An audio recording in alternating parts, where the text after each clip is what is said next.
ขึ้นจะได้อยู่วะ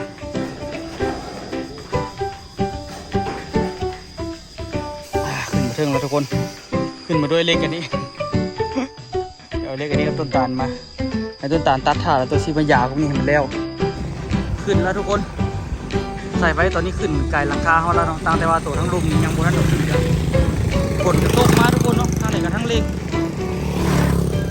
โชคดีฝนมันโบแห้งไปไหนทุกคนมันเริ่ม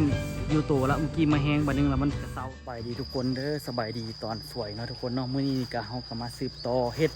โค้งหลังคาให้มันแล้วทุกคนนี่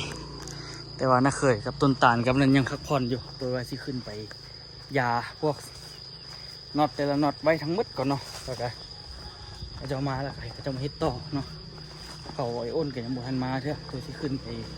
ถึงเลยอากาศร้อนเติมเลยทุกคนอยู่เท่านั้นแต่ว่าตอนนี้นี่ก็คือมีโฮมแล้วเด้อสะดวกสบายละเจนสบายเย็นสบายเลยแบบนี้คักอลีเฮ็ดอันนี้แล้วกะซ้ำสิเฮ็ดแบบนี้ซ้ำสิกอพวกนี้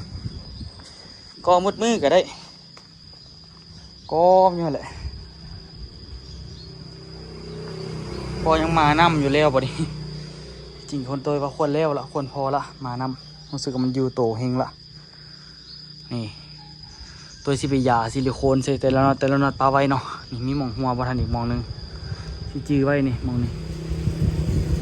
มันกอเล็กกระปูนะทุกคนหมองนี่นี่รู้สึกว่าตัวเป็นตัวยาเรียบร้อยแล้วหมองนี้มี1 จุด 2 จุดเนาะเดี๋ยวสิขึ้นไปยาให้มันแล้วสิขึ้นไปเลยแล้วก็ทุกคนเขาเจ้ายังบ่ทันมาเถอะโคตรฮ้อนทุกคนเดือยาไปแถวที่2ละสภาพขึ้นมาคนเดียวตอนนี้คนอื่นเขาพักผ่อนอยู่ตัวฮีบยาตัวนี้แล้วจะโมเป็นการเสียเวลาเขาเจ้านะทุกคนเนาะ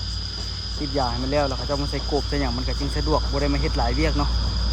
เขาเจ้ายังพักผ่อนอยู่เลยตอนนี้ตัวก็เลยขี้เพชรขี้ลุยทุกคนเบื้องหลังคาเนี่ยสีแตกกันปุ๊บเลยโอ้ยเห็นยังกันนะมาอยู่นี่ปัดขึ้นสวรรค์อยู่ตรงหันปัดตกนรกซ่อมตกนรกเลยเสือเปียกวัด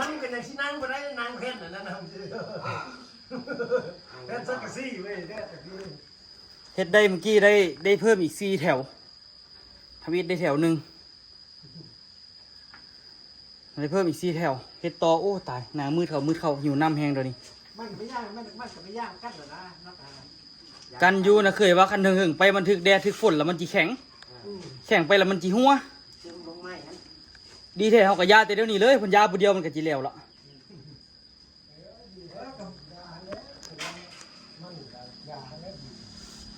ดีกว่าเขาไปแก้ไขตอนนั้นโอ้ยมันสีเหลวแล้วนะฮะมันสีเหลวแล้วทุกคนเลยเหลืออีกหน่อยเดียวตอนนี้ขึ้นไปเดียวเสือเปียกลึกขนาดเลยทุกคนสู่กับแดดพอสู่กับแดดที่มันต้องกับอารูซิ่งแล้วมันย้องใส่หนาวอีกวันหนึ่งนะโอ้สุดๆเลยกินน้ำก่อนกินน้ำเย็นๆก่อนซื้อใหม่มันซื้อหรอทำมาไม่ตูนแล้วมันดิเดี๋ยวตัวตัดมันพยายามวันทำวิ่งวันนี่ไงตัวหัวมันดิตัวง้อมหัวง้อมขางมันเด็กง้อมขางโอ้ผมงมมาได้แล้วมันกันผมงมก็ได้ซื้อมาเลยซื้อเด้ค่ะลมมันหัวฝนมันหัวมันกับเปียกมันกับถึกไหมตัวนั้นเขาตีพับมันซื้ออะไรก็ได้มาค่อยวัดอ่ะเอาแล้วเขาคือเฮ็ดนั่นนี่สันบูมบ่ได้เลยแข็งเลยเขาคือเฮ็ดซี่สันเขาคือเฮ็ดนั่นนี่สันเขาก็เฮ็ดถือกันละแต่ว่าเขามาใส่ฟาดลมนี่ธรรมดาตัวนี้มันจะเป็นเล็กแลนตัวนึงเขาแล้วก็ปั๊บพอดีเลยเด้โครงเล็กกันเด้มันมีเล็กรุ่นนี้ดิอันนี้มันซิปเป็นบ่ได้นี่ซิปเป็นเล็กครบนี่มันไม้เราใช่อันน่ะโอ้พัดได้ซื้อมาแล้วใส่ขึ้นมาเขาบัดใส่ปั้นลมนี่เป็นบ่เขาก็ไล่ลื่นขึ้นนั่นเองเขาใส่ปั้นลมเขาเลยต้องได้เอาออกให้มันซื้อบ่แสดงว่าต้องได้ออกเบิดเลยจุดสุดเลยไปเลยประเดี๋ยวลุงคุณเอาไล่จะก็เพิ่มเขา ครอบให้มันแนบเลยนะบัดนี้ อืม ต้องได้เอาตัวนี้ออก ค ค ณะ ณะ ที่ ที่ คณะที่ตีให้มันซื้อน่ะมันบ่ซื้อเลยมันพับบอกเลยแข็ง ลองมาบอกตีเบิ่งบอกนิดนึงบอก ลองตีไหม ลองฟังดูนะ อันพอตีได้ก็ดี อืม พอก็ตีอยู่ลุมนี่ทะส่วนสิได้เฮ็ดอันนี้ก็ได้ให้เราตีไปเลยก็ได้ เราตีได้อยู่ดอก ตีซื้อได้ยังดีแล้ว ตีกับบ่ซื้ออะไรก็ได้ให้มันออกเหลี่ยมสิก็พอแล้วเขาก็เอาตะปูเน็บเอาบ่นั่นน็อตเน็บเอา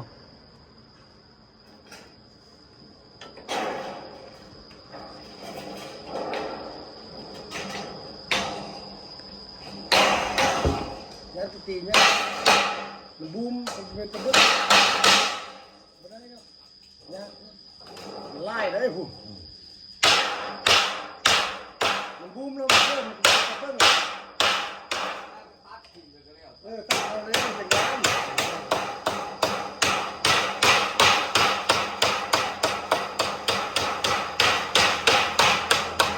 เดี๋ยวมันทำอีกได้แล้วมีก็ซื้อที่ไหนได้ตัวนี้นี่แปะที่เอาตัวนี้มีซื้อออกมาเลย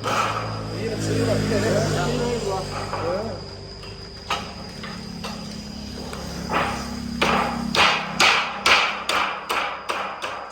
ซื้อเลยก็ต้องปีนตะปันนึงก้อนมาตีแต่เบอร์หนึ่งตึ้มตีเบอร์หนึ่งตึ้ม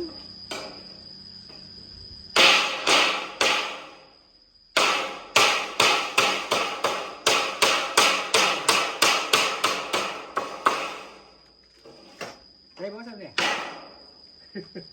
ได้อยู่แต่คนมาตัดดีกว่าบ่งามบ่งามแท้ไปเฮ็ดเป็นสายลายอยู่หั่นเดี๋ยวตัดเอาเดี๋ยวเฮาตัดก็ได้ค่อยตัดก็ได้ เข้าใจที่ตัด เข้าใจอยู่ตัดตามเหลี่ยมมันล่ะ ตัดออก อืมแต่ค่อยตัดเองก็ได้อันนี้เดี๋ยวสิตัดแผ่นอันนี้หลายแผ่นเติบทุกคน นี่เด้อ สิแล้วเ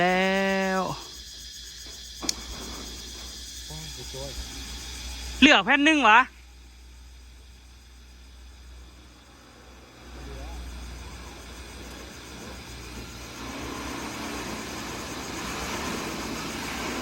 แผ่นละ1,000 บาทเลยนี่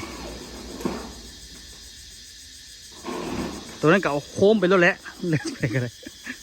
ไปเอาไม้ไปเอาเหล็กให้เขาเจ้าเกียมลงมันจะได้อยู่วะ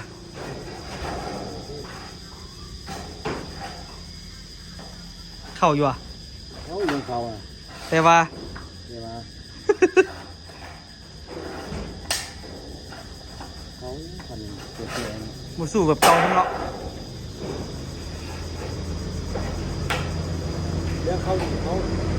เท่าไหร่นี่พอละตันเอาตัวเจียดีกว่า สู้กันทำมันเงื่อนเลยเนาะตัดไปเลยเนาะ อันนี้เอาไว้ใส่ดีกว่ายาเนาะ พ่อจะเอาไปข้างตัดอะไรวะ ยุงขนาด โอ้โห ขึ้นมาถึงแล้วทุกคนขึ้นมาด้วยเล็กอันนี้ เดี๋ยวเอาเล็กอันนี้กับต้นตาลมาให้ต้นตาลตัดถ่าแล้วตัวชีมายาพวกนี้ให้มันแล้วมือสวยนี่เกือบตายเกือบเป็นวินโอ้ลงดวนเลย ลงไปซะจนหน้ามืดมาเฮ็ดอันนี้ต่อให้มันแล้วอันนี้ตัวหนึ่งเป็นปองฉันเป็นปองอยู่เท่าไหร่เท่านึงแหละหลายปองด้วยสิบาก็ได้ เอาจะเอาการนั้นใส่เอาแปะนี่เอาตัวนั้นบีบใส่ ฮะ เอานั้นบีบใส่ สิเอามาบีบใส่เดี๋ยวนี้ นี่จะบีบ ไปขึ้นมายา เราบีบนั้นมาแล้ว บีบสมูนไปก่อน ถ้าเอาไปเพียงง่ายๆเลยเอาเขาประมาณเป็นนิ้ว คนสิตัดแผ่นอันนี้ ตีนใส่ได้ พอดีเป๊ะเนาะ ใช่ป่ะดิคือบอกคืออะไร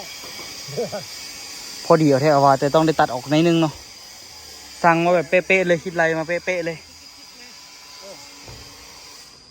เรียกสั้นสูงเดี๋ยวตัวสียาให้มันแล้วเนาะ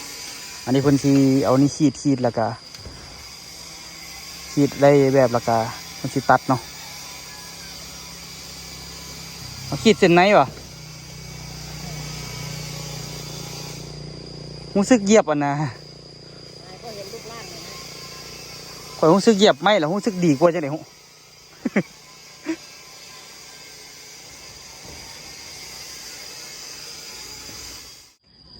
ตอนนี้ก็นี่แหละนะทุกคนเนาะปลดปะมาเอามาอย่าแล้วล่ะไอ้เนี่ยเรียบร้อยนี่ไฟฟ้าเพิ่นมาเข่งให้แล้วทุกคนมาเข่งสายที่ให้แล้วเนาะนี่มันอันตรายสักคันว่ามันถูกสังกะสีมันไฟหัวแล้วมันสีซอดเฮาจ้างเพิ่นมาอีกทุกคนหมดเติบหนึงอยู่เนาะทุกคนเพิ่นเอานำผู้เกือบ1,000 บาทเนาะ900 กว่าบาทชิงใส่ไฟให้ที่จริงนี่ทรงหลังนี้ต้องอำมาลาต้องต้องจ่ายไปย้อยนี่โบกล้าโยกไปค่อยตอนลงนี่คือว่าอยากให้ถูนี่เอาโยกย่านมันบุเถือกห้องตอนนี้คือเพิ่นใส่ขอบให้แล้วเด้อนี่ใส่ขอบเข้าไปแล้วคือว่าคึมได้บัดนี้ทุกคนเลย โอ้ยยังเดือดในเดี่ยวก็ได้เนาะตอนนี้ใส่ขอบออกมาแล้วก็คือที่โอเคละเลยใส่ขอบข้างแล้วก็ขอบหน้าแล้วก็จบข้าวมือนี้นี่เนาะมีแต่ซีน็อตเข้าไปจบละพวกนี้นี่ก็ได้อยู่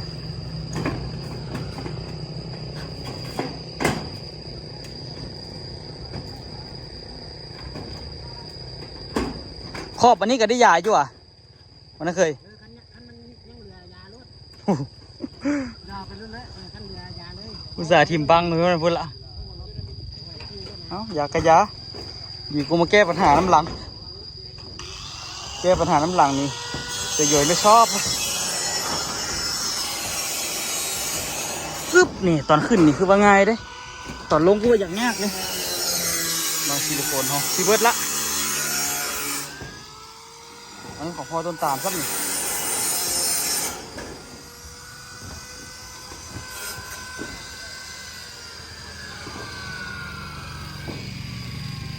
ตัดส่วนมันใส่ขอบทุกคนเนาะใส่ขอบเข้าไปแล้วก็ซีเข้าไปง่ายอยู่เนาะตัวนี้นี่ใส่ตัวนี้แล้วนี่ก็แจ่มแล้วนี่กันฝนกันอย่างกันทุกอย่างทุกคนเด้เรียบร้อยมีตัวซียาไปพร้อมเลย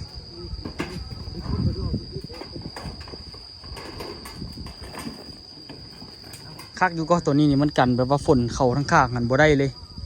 คือฝนบ่มีโอกาสเข่าโค้งไม้เขาเลยในเรื่องอยู่ตัวสิยาน็อตพวกนี้เนาะตืมน็อตที่แบบว่ามันอยู่ตัวนี้เนาะที่เพิ่นซีใหม่อันนี้นี่จะถิ่มน้ำหนักไหลกับบ่ได้ทุกคนเก็บอุปกรณ์ละมีแต่ติดตัวนี้อ้อมหอบแล้วก็ลงแล้วโค้งหลังคาถือว่าเสร็จสมบูรณ์เนาะ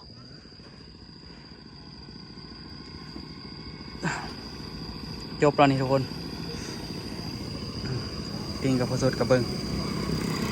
เวลาเวลากำลังหาวนอนเนาะ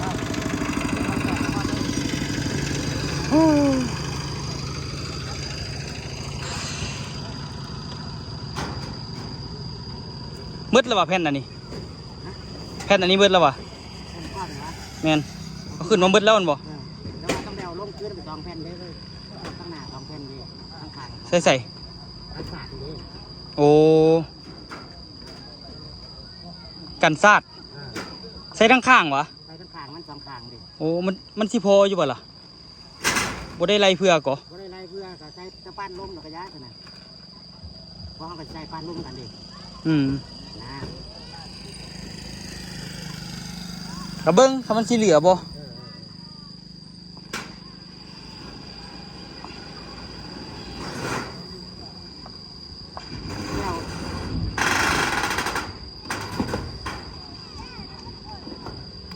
ส่วนใกล้สิจบละ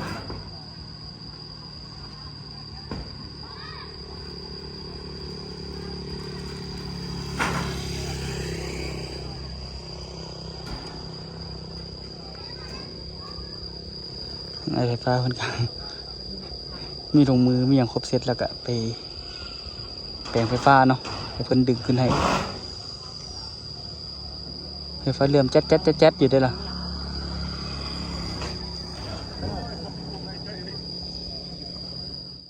มืออื่นได้ยินแล้ว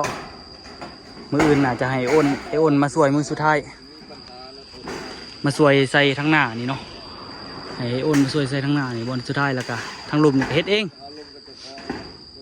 แต่ว่าเบิ่งก่อนนะทุกคนเนาะอันนี้นี่สิได้แม่นสิได้ต่ออีกอยู่คิดอยู่ว่าอันน่ะประตูให้เขาเจ้ามาเบิ่งอะไรบ่เลยวะคือสิยังหรอกเนาะอาจจะแล้วเบิดก่อนแล้วเบิดทุกอย่างบ่ทันลงหรอเนี่ยซื่อๆตู้นี่ได้อยู่แล้วดิห่มน่ะเบิ่งไหมเก่งบ่ สุภาพบุรุษเลยอ่ะ สุภาพกันเนาะ อย่ามาหาว่า แต่ว่า กินซีนกินนี่เหรอได้มื้อเช้านี่ก็กินออกเป็ดออกไก่เลยทุกมื้อเลย โอ้ก็งามก็ได้เห็ดอันนี้ก็ได้เด้เอาแผ่นอันนี้ประกบละประกบกับไม้เซล่ายังเห็นไม้เซล่าอยู่ จะงามแล้ว งามอยู่เดิ เคยมักมอกอันนี้อ่อนหัวกันเลยวะไม่เห็นเราใส่ตลอด เวอร์ชัน2โอ้เดี๋ยวค่อยโอ้มันมี2ปองเลยตัวนี้นี่ไอ้อ้นอันน่ะปองบนต้นหน้าเจ้านี่ข่อยหย่าแล้ววะอันนี้เป็นปองนะเจ้าเห็นบ่ยายค่อยเด้ยังไม่ได้หย่าเด้หั่นบีบเอามันได้อยู่ดอกหน่อยนึง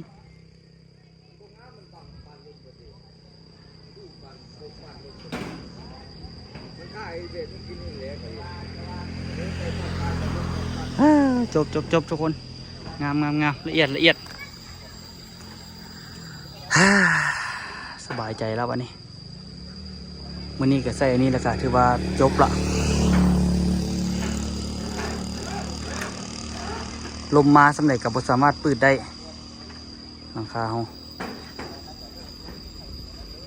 เอาเรื่องฝนกลับมาแล้วทุกคนเลยแต่ว่าจะเฝ้ามาเด้อเรียกก่อนกระสีแล้วละจะเฝ้ามาเถอะได้เล็กตัวออกมาแต่คุณได้ใช้งานซ้ำ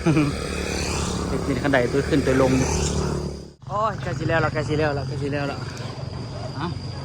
ตรงนี้น้ำตอนนี้เขาจะสิเลงเสือกเข้าไปอีก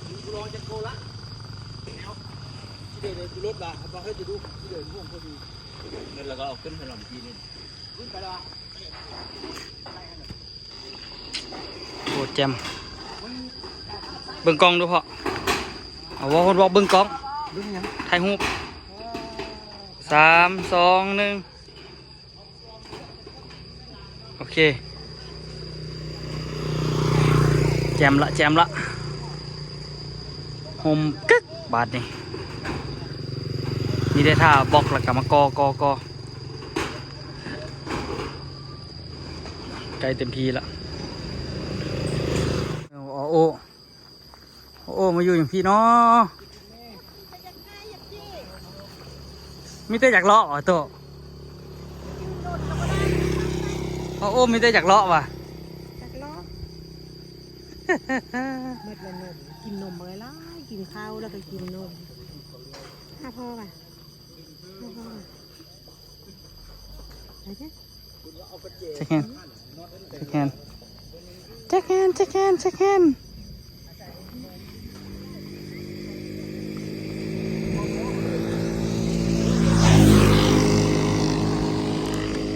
ไกลละเหลืออีกแค่เสี้ยวหยิบมือเอาเบิ้งทุกคนเนาะตอนนี้นี่กำลังสิเล็งเสือกตัวนี้ขึ้นเนาะนี่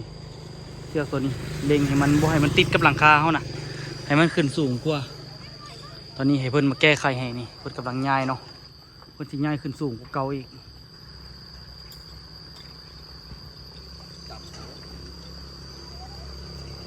ย้ายสูงกว่าเก่าเพราะว่ามันอันนั้นเนาะ ใส่บ่ได้อยู่นี่ต่ำโพดแล้วคนเดียวเราก็สิจับไหวอยู่วะ เชือกมาดูเชือกมาดูแล้วเขาก็ดึงลุ่มถึงขึ้น เออ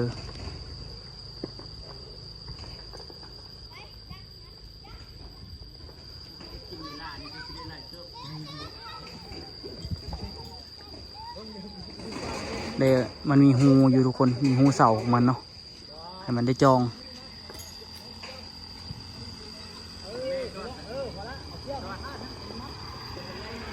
แรงแล้วดิตอนนี้นี่ก็ได้ทางนี้เพิ่นก็เร่งเต็มที่ อยากให้มันเร็วไวๆใส่แล้วก็โอ้กันลมกันฝนกันทุกอย่างเนาะทุกคนใส่ก็ดีให้กันขอบข้างนี่ก็ได้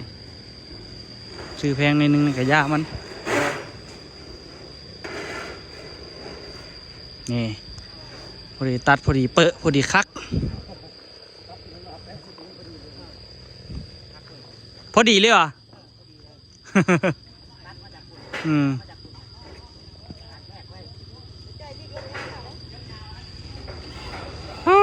สุดยอดเลยเป็นการสร้างครั้งแรกงามงามงามนำมูสิกว่าดีนำเนาะมันหลังคาก็สิบ่ปืดเคยว่างามบ่งามคักอยู่มันใส่อะไรนะเพดานเข้าไปนี่โอ้เฮงคัก แต่ว่าเพดานนี่คือสิบ่ได้ใส่เด้อเนาะคันใส่ก็คือสิได้ใส่แต่ห้องนอนห้องนอนนี่ต้องได้ใส่ก็ที่จริงตอนเฮาอยู่นะคือเก่าหรอกบางทีเพดานทางในหันตัวกับซีเฮ็ดเอง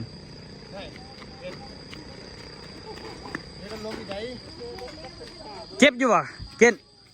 เจ็บบ่รถล้ม อ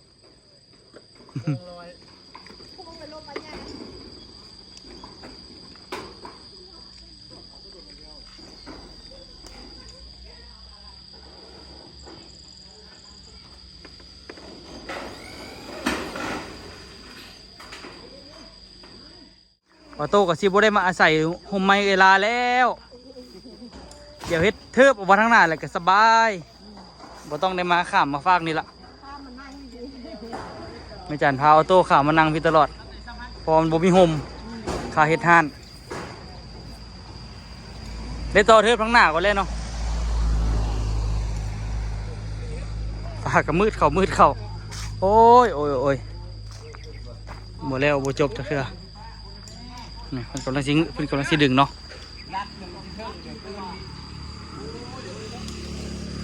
เพิ่นกำลังสิดึงเอาเสือกตัวมาดึงเนาะปลดละ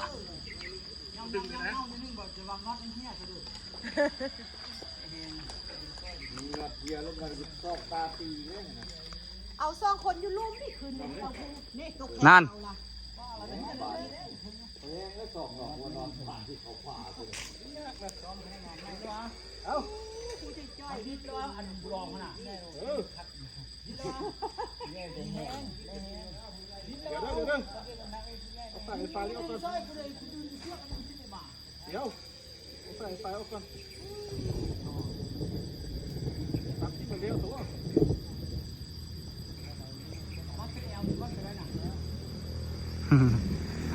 มีสายไฟฟ้าไปคนนี้ เดี๋ยวแค่ห้านเขาเรียกเขากับชีได้ใส่กันไฟไฟใส่แล้วก็อาจจะได้ใช้กล้องวงจรปิดเนาะตอนนี้นี่เพิ่นกำลังเกี่ยมที่ดึงสายที่จริงก็น่าจะให้เพิ่นมาเฮ็ดแต่ดน เขาจึงไปมาสะดวกอันนี้แล้วเลยจึงมาเออ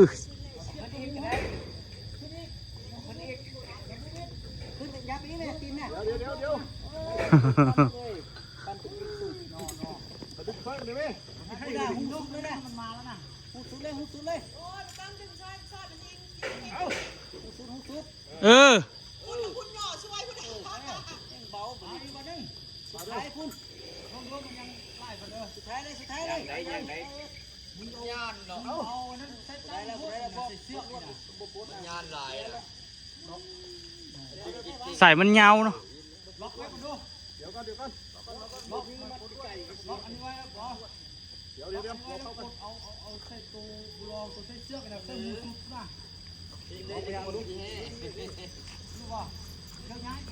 ขึ้นไป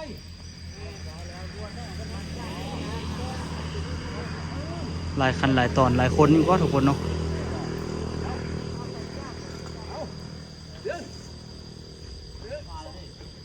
ดึงไง มันคาใส่ขนาดวันละไงลูกบอลเอาได้ขึ้นแม่ มันคาใส่แล้วนะ มันจองกันเนาะ มันจ้องมันเองเลยคือมัน แล้วอีก3 เปอะฝนมาแล้วทุกคนเลยเฮ็ดจังไดบัดนี้เหลืออีกแต่3 อันหนึงอย่าเข้ามาดูฝนกันเลยมันมาเม็ดน้อยๆแล้วทุกคนมันมาเม็ดน้อยๆเข้ามาละขอแต่ว่าอย่าเฝ้ามาขอเวลาอีกน้อยหนึงขอเวลาอีกจัก15 นาทีอย่าเฝ้ามาแห้ง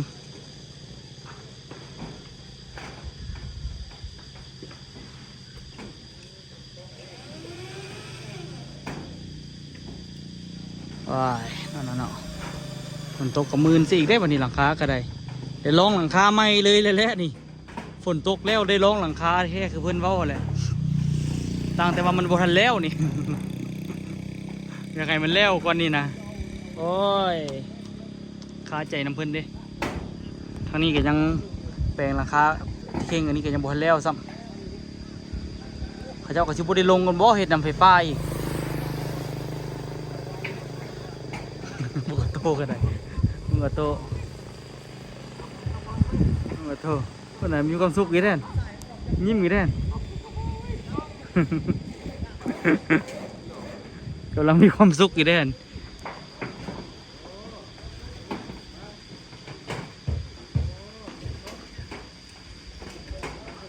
เหลือจักแผ่นนั่นน่ะบ่ได้ยินหน่อยอยู่เทิง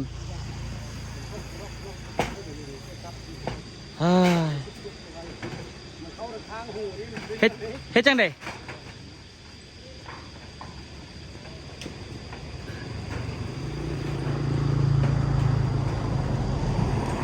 ได้อยู่ตอนฝนน้อยๆนะนี่โอ้ยมันเริ่มมาแห้งแล้วนี่เฮ็ดจังไดวะฝุ่นทางนั้นกำลังจูดปลาเลยฝนพอตกโอ้ท้างึดแต่ว่าอยู่บกสูงเขาเจ้าก็ยังไปสูงเลยทุกคนนะเขาเจ้าก็ยังไปเฮ็ดส่วนยางส่วนยุกส่วนยางใส่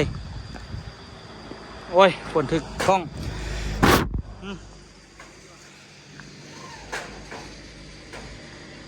ให้กำลังใจทุกคนบ่แม่นอย่างเราตอนนี้ส่งให้กำลังใจอย่างเดียวเลย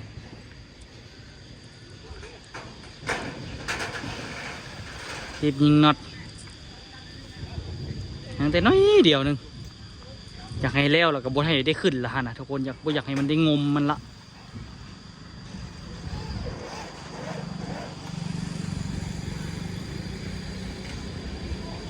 เอาเหลืออีก2 แผ่นสุดท้ายเปอะตอดเปอะต่อขึ้นแล้วทุกคนใส่ไว้ตอนนี้ขึ้นไก่หลังคาเขาแล้วเนาะตั้งแต่ว่าตัวทั้งรุมนี่ยังบ่ทันออกขึ้นกันฝนก็ตกมาทุกคนเนาะทางไหนก็ทั้งเลงโอ้ยเข้ามาเอาได้เอาว่าทางนี้กับทางเล็งคือกันเฮ็ดกับไฟฟ้านะทุกคนออโต้ก็กำลังม่วนอยู่ออโต้ก็ได้ โอ้ยเมื่อยใจเลยเนาะทางนี้ก็ฮิบเล็งทางนี้อันนี้ก็ได้ฝนมันมาแล้วเพราะว่าเดี๋ยวไฟมันจะเข้าปักเสียบเขาก็เหลือ2 พันสุดท้ายสู้ๆทางนี้ไฟกำลังขึ้นอันนึงละเส้นนึงละกายวิดหลังคาเขาแล้วตอนนี้เดี๋ยวจะเส้นทั้งลุมนี้2 เส้นทั้งลุมนี้เขาเงินได้ล่านี่เพื่อเขาเงินได้อัมมาลากว่าทั้งลุมนี่กระสิจบเนาะลงแล้วมดบอลเทิงหลังคาก็ได้ทุกคนนะมื้อนี้ก็สำเร็จเป็นที่เรียบร้อยแล้วเด้อเปียกของเฮานะโค้งหลังคาเฮามาเรียบร้อยแล้วถือว่าแจ่มอยู่ทุกคนเนาะงามคักเนาะเป็นกับฝากทุกคนเจอกันคลิปหน้าเด้อคันบ่ได้นะเคยมาช่วยก็คือสิหลายอยู่คือสิยุ่งอยู่คือสิบ่แล้วซ้ำเนาะเอาไว้เจอกันคลิปหน้าทุกคนบ๊ายบายโอ้ได้ลองหลังคาอีหลีเนาะ นี่ มีแต่ว่าเขา ฮ่า เขาเกิดแล้วคนน่ะ อืมเลยนี่ฝนตกครั้งแรก ย่อยใส่คาคุณอ่ะ ย่อยโจกโจกเลย